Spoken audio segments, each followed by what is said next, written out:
Good evening, y'all. Good evening, world. It's your boy Jordan Brown coming to you again with another video. And I'm so touched in my heart with what's going on in Houston, Texas. Hurricane Harvey hit, and Houston, Texas is flooded underwater.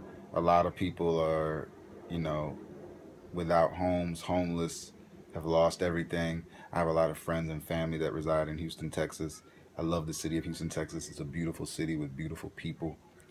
And just thinking about Houston over the past 48 hours has just made me think about a lot of things and put a lot of things in perspective.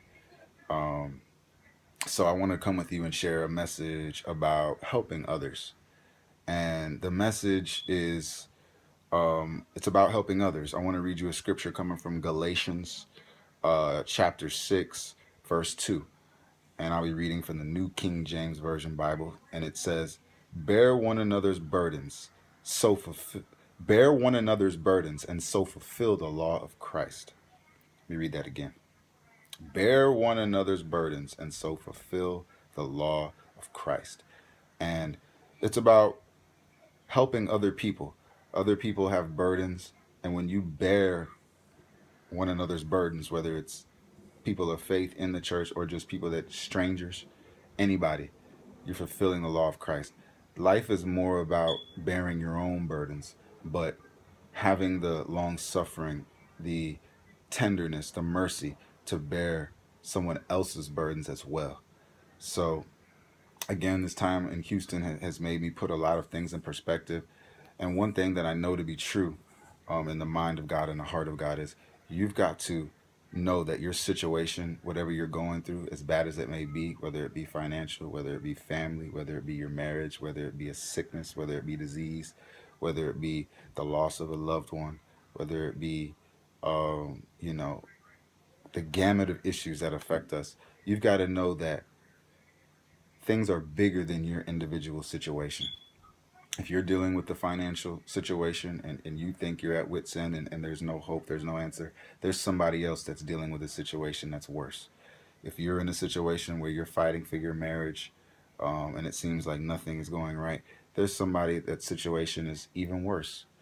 And so we've just got to remember to bear one another's burdens.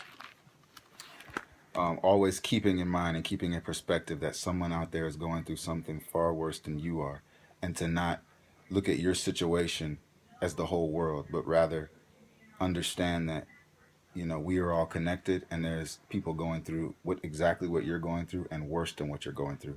So one of the ways to get God's attention when you are going through these situations is to help other people.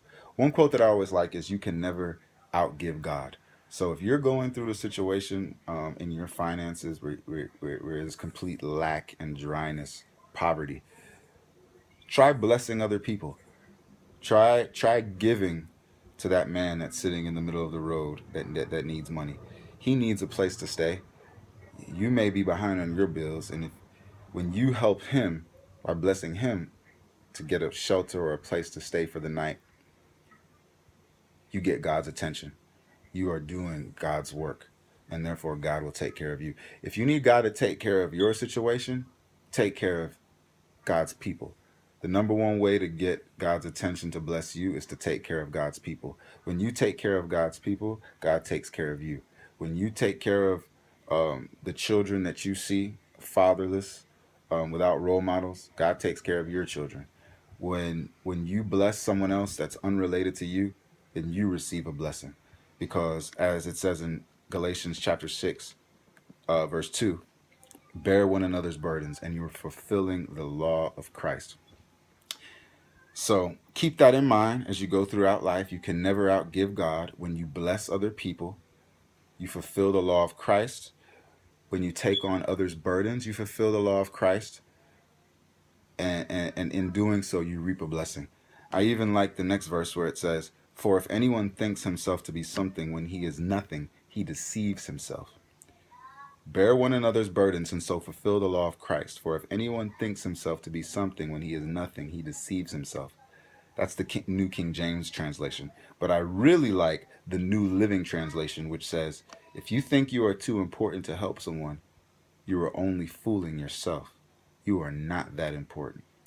So keep that in mind as you go throughout life.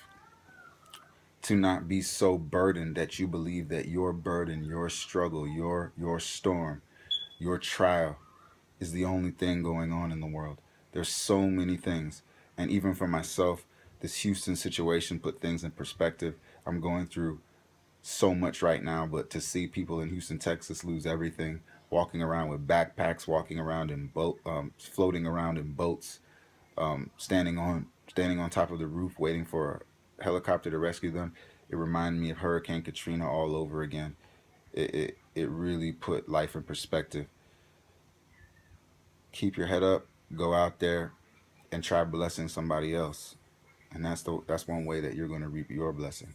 Try helping somebody else. That's the way that you're going to get the help that you need. Try assisting someone else's situation. That's the way that you'll get the assistance that you need. That's the law of Christ. So I'll read it one more time. Bear one another's burdens and so fulfill the law of Christ. For if anyone thinks himself to be something when he is nothing, he deceives himself. So I just wanted to leave you with this word.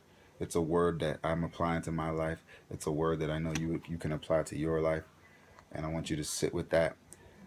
Check out Galatians chapter 6, verse 2 and 3, and read the whole chapter. It will bless you, especially if you apply it and you go out and apply this word. Can't outgive God. You can't outbless God. Go out there and start blessing people. I guarantee you will reap a blessing in return. God bless you. Thank you for listening to this message, and I'll see you next time.